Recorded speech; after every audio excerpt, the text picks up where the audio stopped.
D'abord, je crois qu'il faut quand même dire que là où nous en sommes, c'est ce que nous anticipions depuis une quarantaine d'années.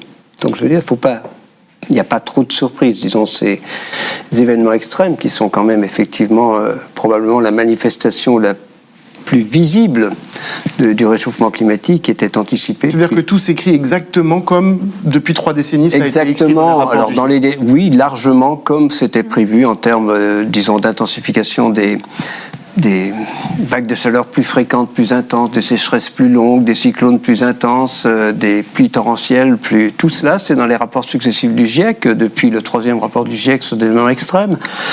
Bon, alors, ce pourquoi il faut se soucier, eh bien, d'abord, ça dépend où vous êtes, hein. Bon, voilà, donc ça dépend ce que vous faites, mais ces événements extrêmes, les vagues de chaleur posent problème. Il y a vraiment...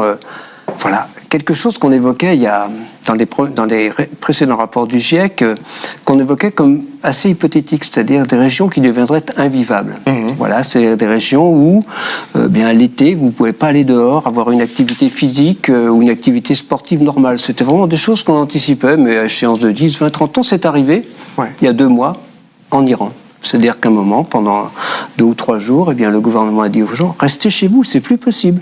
On était entre 50 et 55 degrés, donc des choses comme cela, effectivement, ces problèmes de... Peut-être qu'on peut mettre au premier rang des conséquences du réchauffement climatique les pays qui souffrent vraiment. Il y a eu 10 000 morts ou disparus en Libye. Voilà, c'est peut-être ça qu'on peut mettre au premier rang. Disons, ce sont les dégâts, mais la nature souffre tout en tant que nous. Et ça, je pense que Wolfgang saura mieux en parler que moi, mais c'est vrai qu'on est tourné, nous sommes collectivement tournés vers nous-mêmes, notre humanité. Mais quand on regarde autour de nous, disons, la nature est aussi à risque, c'est très clair.